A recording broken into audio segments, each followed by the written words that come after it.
Again, guys, just note that these are not my lecture slides. I'm just using your lecture slides to help you guys understand the content. So just a disclaimer. Okay. So I'm just going to go through the cerebellum lecture with you guys. Like usual, I'm going to focus on the stuff that I rate is important. And as a disclaimer, as usual, it's not like, don't blame me if like something I didn't cover lands up in your test. The thing is that it's highly unlikely that it will, because I'm gonna definitely go through as much as I can and as much as I remember, and how I did go through this lecture earlier so that I can be prepared for you guys. But I'll go through as much as I can, as much as I remember, and also as much as I rate would be tested for you guys at the second year level. But yeah, let's go. Let's get started. So we know that this structure over here, this green thing, is our cerebellum. And cerebellum literally means little brain. So it's like the cerebral, it's like the cerebrum, but it's much smaller, right? And this is actually the largest part of the hindbrain. And I don't know if you guys have started embryology yet, but the terminology of hindbrain, forebrain, all of that stuff like that is going to make a lot more sense when you get to the embryology of the nervous system. But I'm definitely not clued up on embryos, so I'm not going to go through that with you guys, right? Anyway, what you need to remember is that you can see that the cerebellum, right, is literally posterior to the fourth ventricle. So this over here would be your fourth ventricle, if you remember correctly, right? This would be your superior medullary velum, and then inferior medullary velum. I wonder if I don't know if you guys remember that, but it's been quite a few lectures since we did that, right? So this would be, those would be making the roofs basically of the fourth ventricle, right? And posterior to that, you have the cerebellum, right? And the cerebellum is connected to the brainstem by those cerebellar peduncles. So remember, when we were looking at the brainstem, you would have seen the superior, middle, and inferior cerebellar peduncles, and that was what was connecting that cerebellum to the brainstem, right? And we actually do have this thing called crus cerebri, which is connecting the cerebral cortex to the cerebellum. But and what the cerebellar peduncles were doing, if you remember correctly, was it was joining, like I said, the cerebellum to the brainstem, specifically the midbrain, pons, and medulla, respectively, right? So the superior cerebellar peduncle would be connecting the midbrain, and then the middle cerebellar peduncle would be connecting the pons, and the inferior would be connecting the medulla, basically. You can think of it that way, right? And the cerebellum has quite a few functions, right? And there's this video that because I really don't like the cerebellum. I find it quite difficult still, right? So before I did this lecture today, what I did is I looked at this video with Khan Academy, a Khan Academy video. But that video really explained it at a nice and basic level, right? And then once you go through that video, then you should go to the UBC anatomy video. And that one's nice because it shows you proper dissections, right? And that you will definitely need to know, okay? And the cerebellum has quite a number of functions. What it does is it basically coordinates movement. That can be your ultimate function of the cerebellum, right? And essentially what it does is it's going to receive tracts. So you remember your cerebellar cortex, your cerebral cortex, specifically the precentral gyrus, which was the primary motor area, right? That's going to be where you're going to want to do a movement, and it's going to initiate a movement, right? And that's going to go down through the spinal cord, and it's going to go to that, to the respective muscle to initiate that movement. What the cerebellum is going to do is it's going to also receive fibers from that precentral gyrus, and it's going to be like, oh, so this is the movement you want to do, right?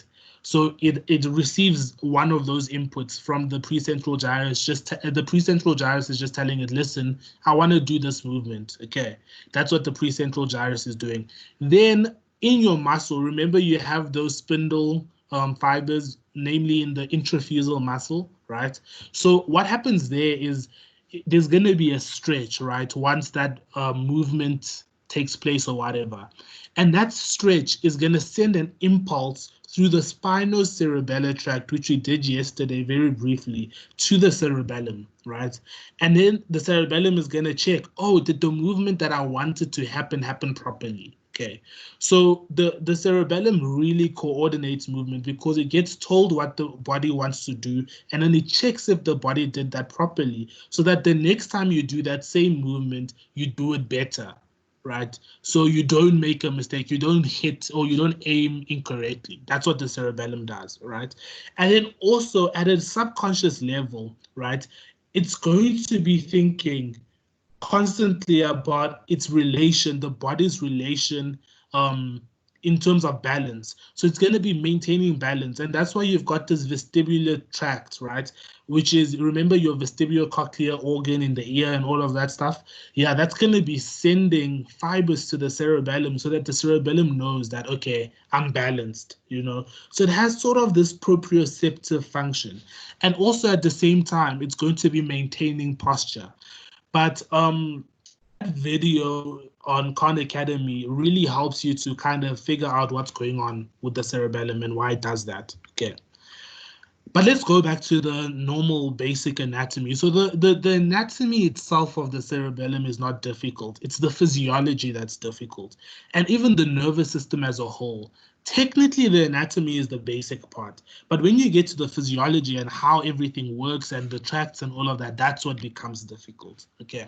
But anyway, let's look at the basic anatomy. So the cerebellum, you can see, oh, there's this groove here that really looks like it's going to be housing that cerebellum, right? So this whole thing here, if you remember from head and neck, right, was your posterior cranial fossa. So anteriorly, you would have your anterior cranial fossa. Here in the middle, you would have your middle cranial fossa. And then posteriorly, you would have your posterior cranial fossa, making this green sort of structure that they highlighted here. And the cerebellum would sit there, right?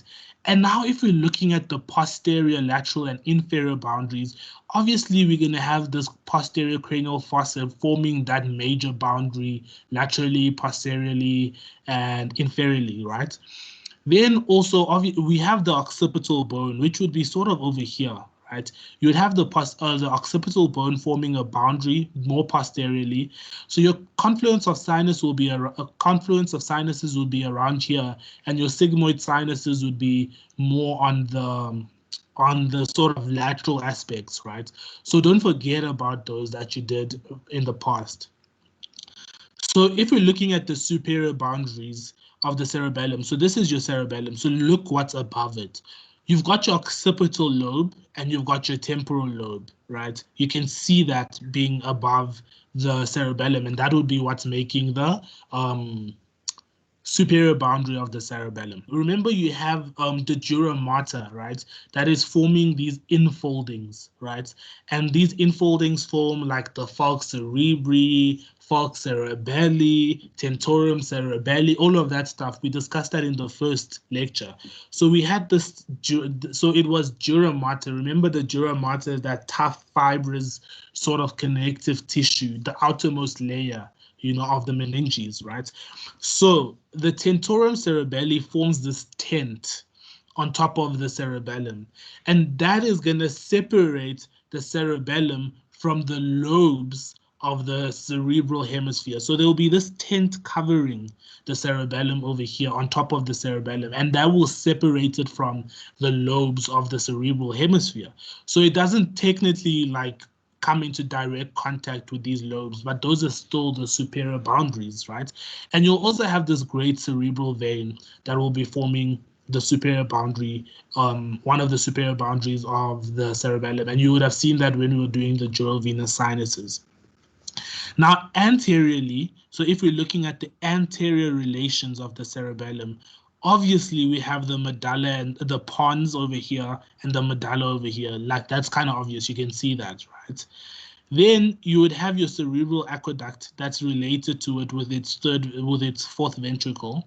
but they don't mention the fourth ventricle here. What they're really interested in are these cisterns. And remember I said that the cisterns were where CSF collects, right? And remember that cerebrospinal fluid, what it's doing is it's providing nutrition to the central nervous system. That's its major function for our purposes, right? So there needs to be cisterns so that the cerebellum also gets that nutrition, because it's also a living substance, right? It's also a living entity with cells that are alive, right? So you have these cisterns, namely at a superior level over here, you would have this quadrigeminal cistern, and then at an inferior level over here, you would have this cerebellomedullary cistern, right? And those would be forming anterior relations to the cerebellum as a whole. Okay, so those are the anterior relations. You've got your pons, you've got your medulla, you've got your quadrigeminal cistern, and then you've got your cerebromedullary cistern, right? So there's many ways that we divide the cerebellum. But before we can get to that stuff, let's look at the structures that are making up that cerebellum, right? So if we're looking at the cerebellum sort of from a superior level, from a superior sort of view, right, over here. So this is showing you where the view of the cerebellum is. So you're looking at the superior surface of the cerebellum over here, right? You will see that, number one, you have this fissure that is going to be dividing that superior aspect of the cerebellum into two, right? And you've got this thing called the anterior lobe that is formed, which is this pink over here. I think that's pink. And then you've got this posterior lobe, which is this green structure, right? So you've got this primary fissure over here. That's the first fissure that you guys must remember.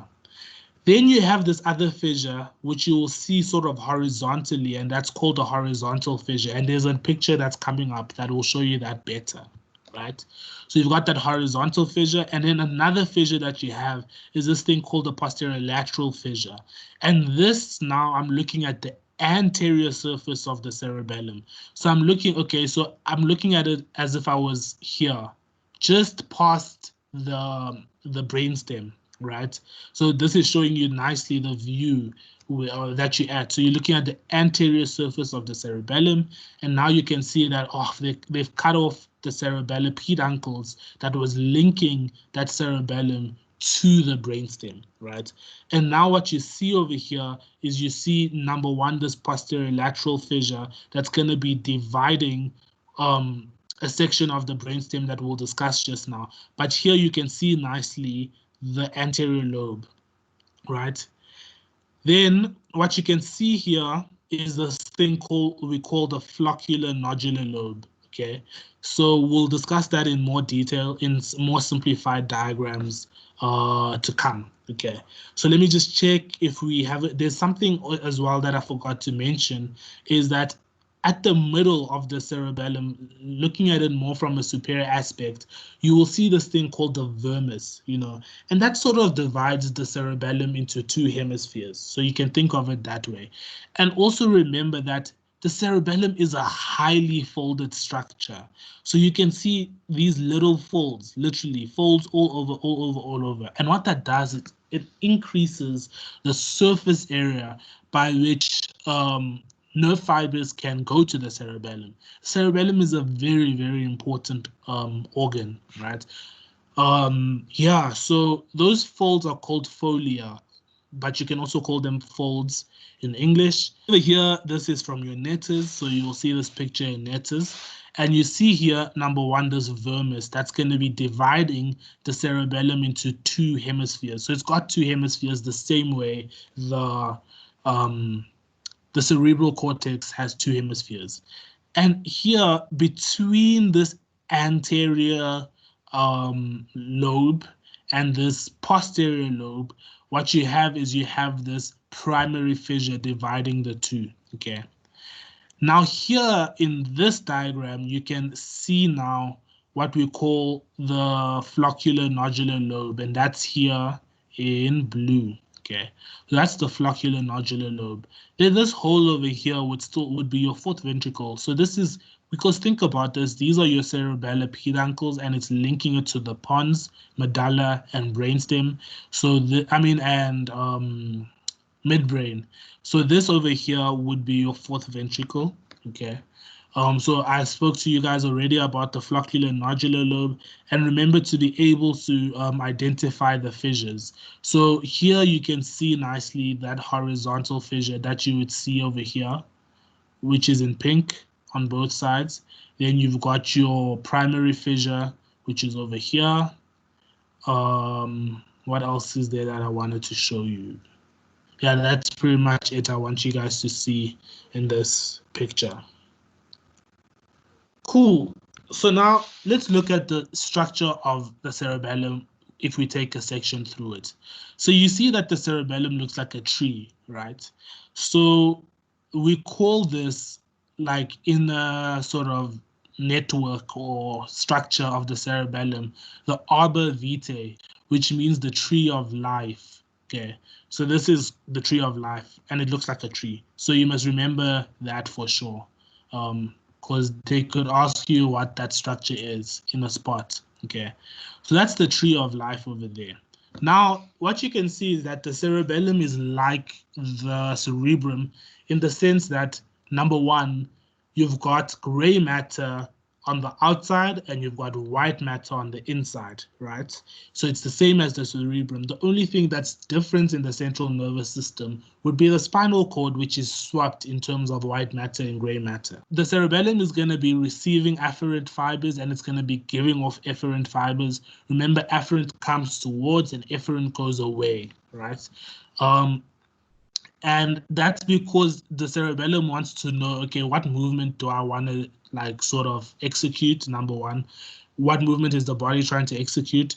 It's also going to want to know where the body is in terms of its balance and all of that. So there needs to be fibers coming towards the cerebellum. But then the cerebellum also rectifies problems and mistakes in terms of movement, you know, so it has to give off those efferent fibers. And you'll see that those efferent and afferents are going to be running to the cortex, which is the outer layer of the cerebellum, and from the cortex to wherever it needs to go, right? And the major place that the cerebellum is going to be talking to and communicating with is that brainstem. And it's because all the fibers, a lot of the fibers are going to reach the cerebellum through the cerebellar peduncles, okay? So that's actually where those fibers are going to be getting into the cerebellum from. But before we get there, we have a bunch of nuclei that are in the cerebellum. And the most important one is the dentate nuclei, or the dentate nucleus. And that's because you can actually see it. So the rest of the nuclei, if you in doubt in a spot and they ask you what nucleus is, whatever structure, when in doubt, say dentate, because that one is big and you can see it. The rest of them you can't really see, you know. Anyway, that's on a side note. So I'm just trying to see, is there anything else? So you've got this fastigial nucleus, this globose nucleus, and embelliform nucleus, and we'll talk about all of this in the preceding lecture slides. So let's look at those nuclei. So the one that you see nicely is the dentate nucleus. It's the biggest one, and like I said already, it's the only one that you can see with the naked eye properly. So you've got this dentate nucleus, then you'll see that you've got an embelliform nucleus, sorry. Then you've got two globose nuclei on both sides, and then you've got the fastigial nucleus. So the next slide is what you're going to deal with a lot in histology. So I think this slide is important because you'll look at this. I don't know if you've done the central nervous system yet, but you'll definitely see this in histology. And you will see the layers of the cerebellar cortex. And please note how the cerebellar cortex under a microscope differs from the cerebral cortex. Now, we're not doing the cerebrum in this lecture, so just note that for when you guys are doing the histology, because they'll give you a slide like this, and then in the spot or whatever, and then they'll be like, what are you looking at? And you should know that you're in the cerebellum, okay? And how you know that you're in the cerebellum is literally because of the layers you can see. So the outermost layer would be called the molecular layer. Then underneath the molecular layer, you've got this thing called the Purkinje cell layer. And that's literally where all dreams go to die. You will see how rough that layer is soon, okay? And then the granular cell layer is underneath the Purkinje cell layer, and then you would have your white matter, which would be where you would have your like axons and stuff like that. Now, the cerebellum, like we said, would be receiving fibers and stuff from different parts of the body, right? So first, obviously, it's going to receive fibers from the spinal cord through the spinocerebellar tract that we did yesterday. And why would it receive fibers there? Well, from there, well, it wants to know if the movement that is happening correctly, right?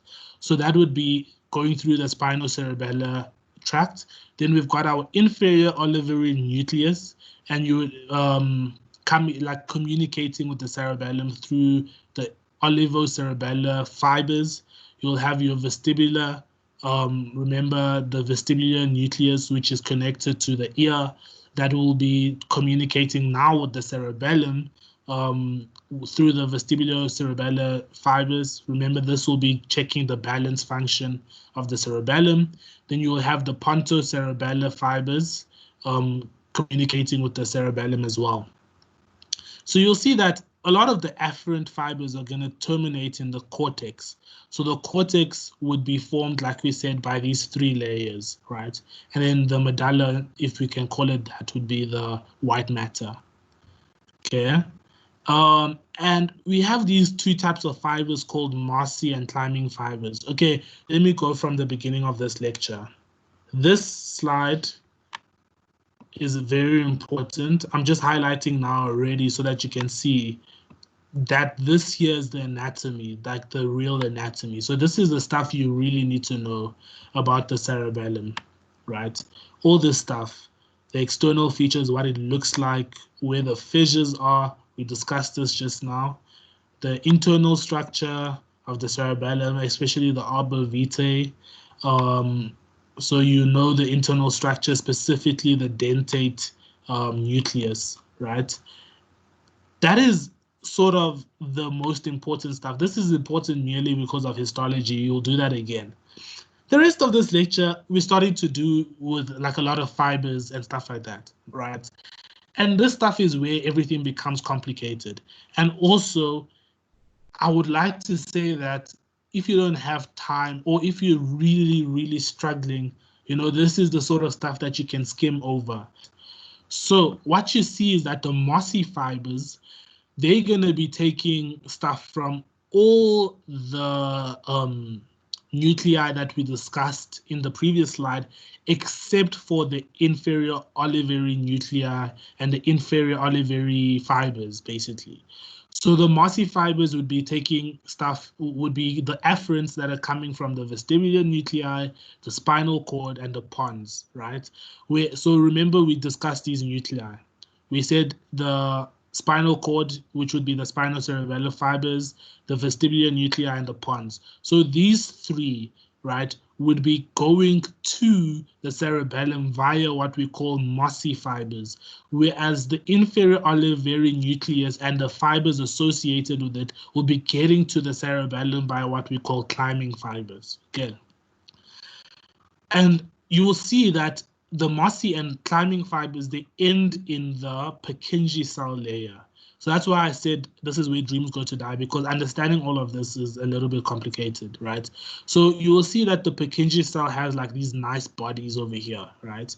So those would be the Purkinje cell bodies, and you will see that the mossy fibers, which is this pink over here, or purple, and then the climbing fibers are all going to be communicating with the Purkinje cells, right? And I guess that's as much as you should know from here. This is again showing you a Purkinje cell, and it's showing you like a climbing fiber. Do you see that a climbing fiber literally wraps itself around the Purkinje cell, and it's like sort of dendrites?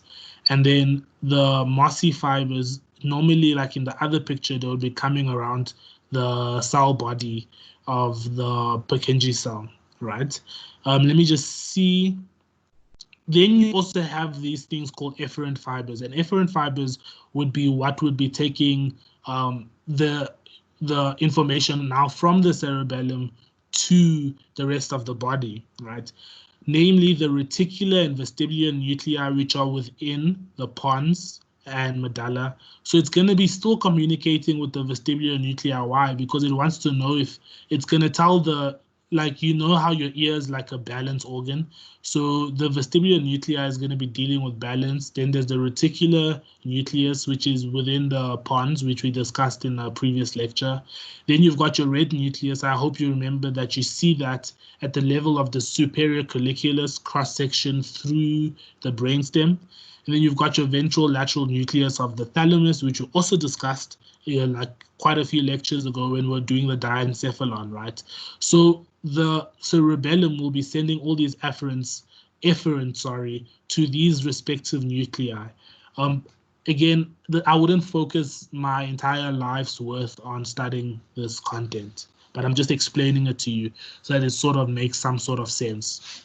Okay, so this picture again is showing you your fibers, right?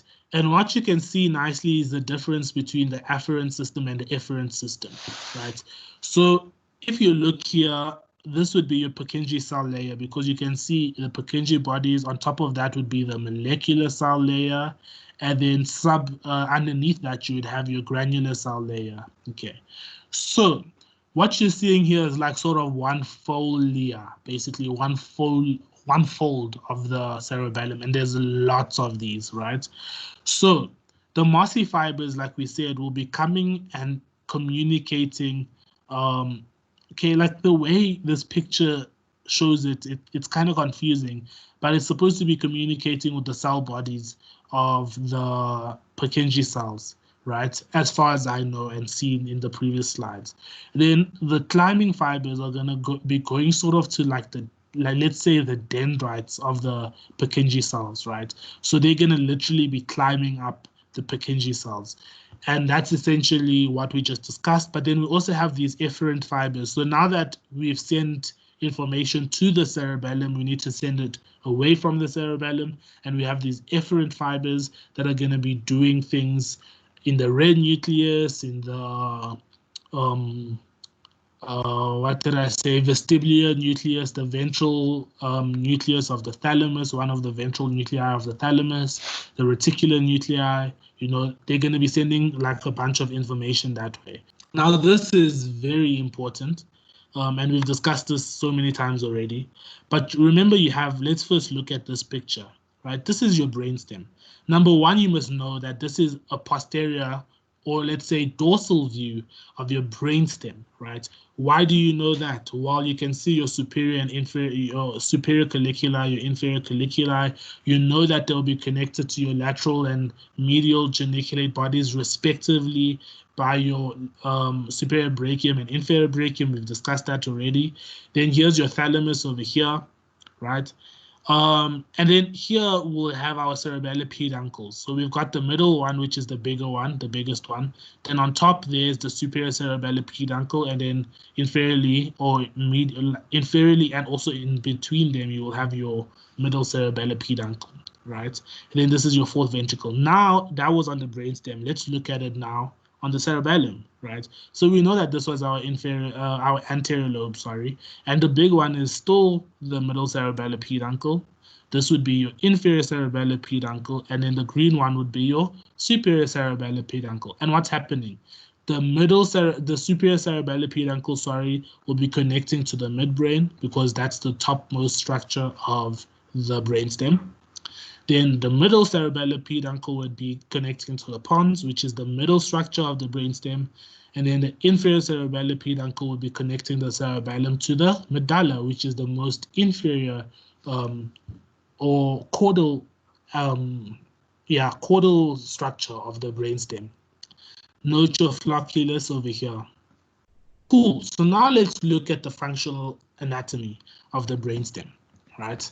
So this is also very important, because this is an anatomical divisions that are happening here.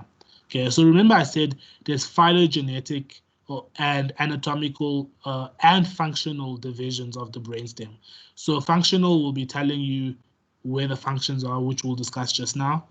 The anatomical divisions would be this, like your that we'll discuss also just now. And then you've got your phylogenetic divisions, which are these things about your Archicerebellum, Paleocerebellum, Neocerebellum. And that's related to how the cerebellum came about in evolution. So you know that archi means like very, very, very old, all right? So the Archicerebellum, as far as I know and remember, was the first one to develop, right? And then came along your Spinocerebellum, and then came along your Neocerebellum, which is the newest one, okay? And that's the one that's connecting to the it's also called Cerebrocerebellum, and we'll talk about why just now. So Spinocerebellum, Vestibuocerebellum. So this would be dealing with balance, and then you'll see what the other ones are dealing with just now. The Paleocerebellum, aka Spinocerebellum, will be dealing with muscle tone and coordination of skilled voluntary movement. So remember, I said that there's going to be the spinocerebellar tracts, right, that are going to send afferents to the cerebellum to be like, listen here, I did this movement, you know, you wanted to know what movement I was doing, this is the movement I did. And the cerebellum is going to work with that tract to sort of refine movement. That's why it's involved in the coordination of skilled voluntary movement, and it regulates muscle tone. And the Neocerebellum is the most like new or recent evolutionary one. And this is going to be dealing with the planning of movement or voluntary activity. But I think we'll discuss this more in the slides to come. Now, what I'm going to do for the rest of a lot of this lecture is I'm going to highlight what I would rate is important, okay? So I think what you can do for yourself to make the cerebellum lecture easier for yourself so that you never have to come back to these slides, which are very scary with all of this information, is you want to put this into the form of a table. So you want to be like, okay, let's go with the Archicerebellum.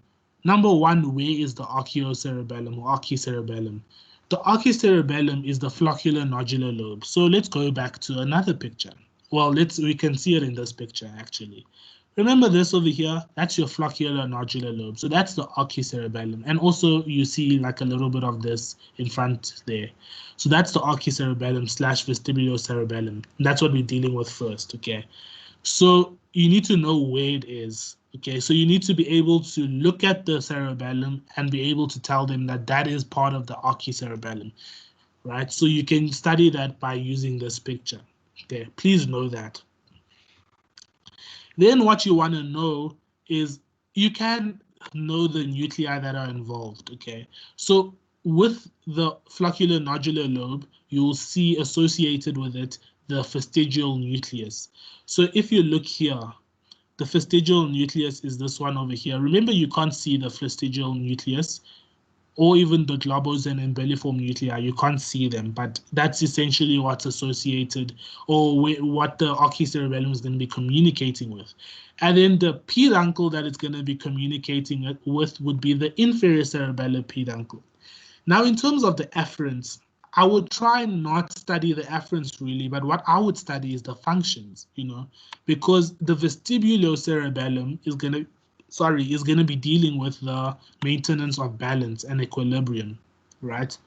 So from there, then you can sort of deduce the rest of this information. Which tracts would it be going to?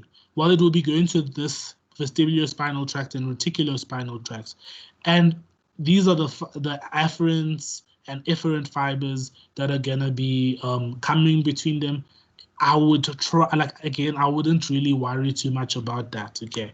So what you would definitely want to know is sort of the nuclei associated, the peduncles, and the function of that part of the cerebellum.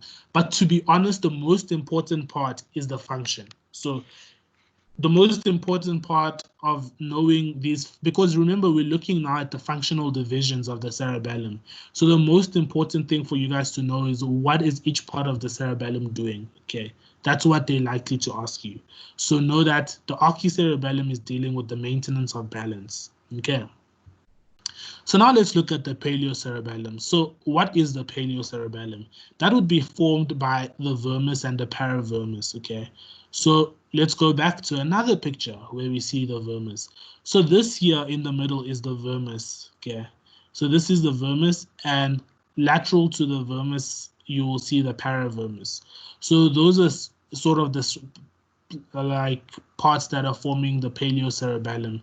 The paravermis is the part that's next to the vermis, okay? So we can see like this here specifically would be paleocerebellum, and you see a little bit of vermis on this side is paleocerebellum. So it's important for you to study these pictures rather to be able to discuss where you find the different functional zones of the cerebellum, okay?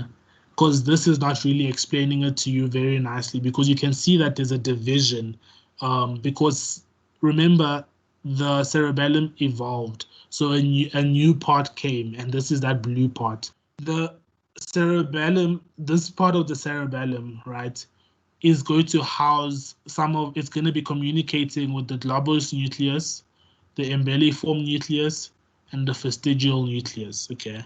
So those are some of the nuclei that it's going to be communicating with, and it will be communicating with the inferior and superior cerebellar peduncle. So remember the Archicerebellum was communicating with the inferior cerebellar peduncle. So now we're communicating with the inferior and superior cerebellar peduncle. And you'll see that the next one is the middle and superior cerebellar peduncle.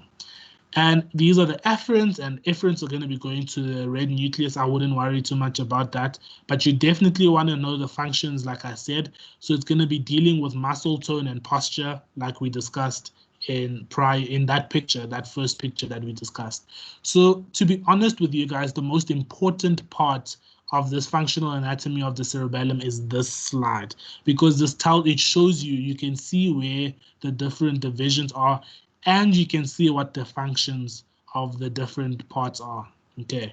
So you want to definitely know that, but again, you can come and revise it here. It's going to be dealing with muscle tone and posture.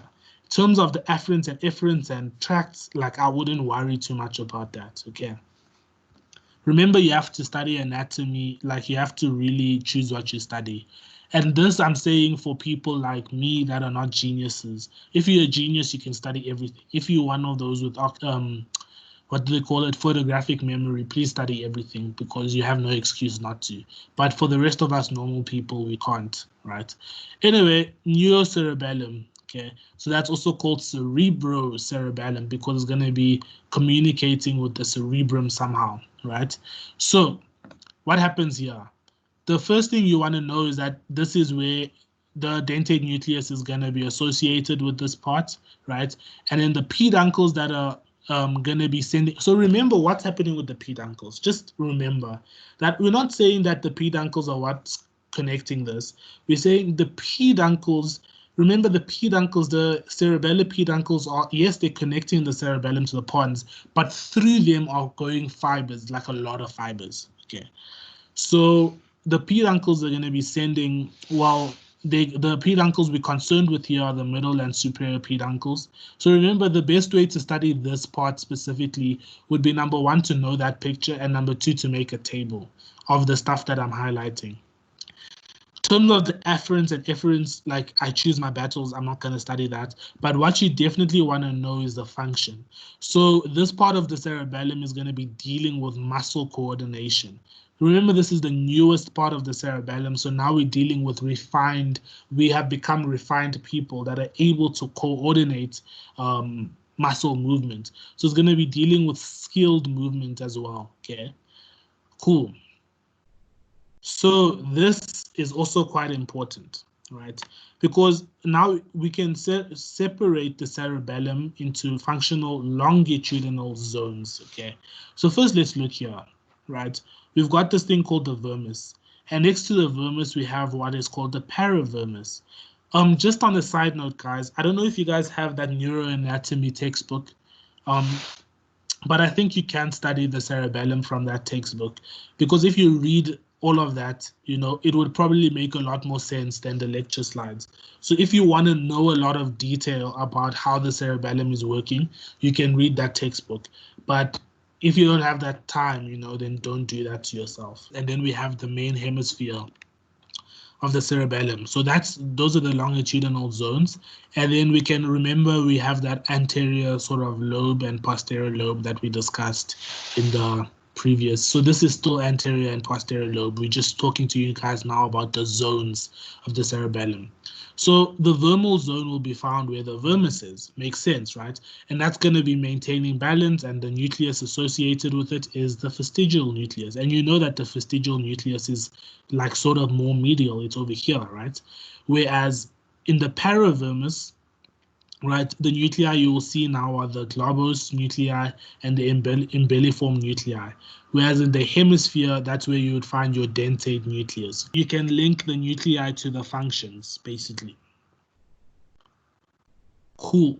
So over here, in this part of the hemisphere, we have what is called the most lateral part, which is the lateral zone, right? What just happened? Sorry. And like I said, that's where you would find your dentate nucleus. So what you can, I guess, study is which nuclei are where. So, but that makes sense just by remembering the picture. So the vestigial nucleus is medial in the vermis, the vermal zone. You'll see the vestigial nucleus. In the paravermal zone, you'll see your globose and embelliform nuclei. And you can obviously link the nuclei to the functions, so that will make it easy because you've already studied the functions of the nuclei in the preceding slides. And in the lateral zone, what you'll have is the dentate nucleus, and this is going to be forming the bulk of the cerebellar hemisphere. Now, this thing here, you've got your floccular nodular lobe, right? And that is going to be dealing with eye movement and balance. So we said this already. We discussed this when we were doing the paleocerebellum. So this is revision, but this is just another way of classifying and dividing the cerebellum. Okay. Cool. And then this over here is showing you which is really the most important part of the cerebellum, like the anatomical divisions and the functional anatomy of the cerebellum. We discussed that the cerebrocerebellum, which was the neocerebellum, is going to be dealing with planning and initiation of motor function. So we dealt with that already, right? Then the spinocerebellum, which was our archicerebellum, right? Yes, which is going to be dealing with the actual execution and coordination of motor movement, of a motor event or whatever.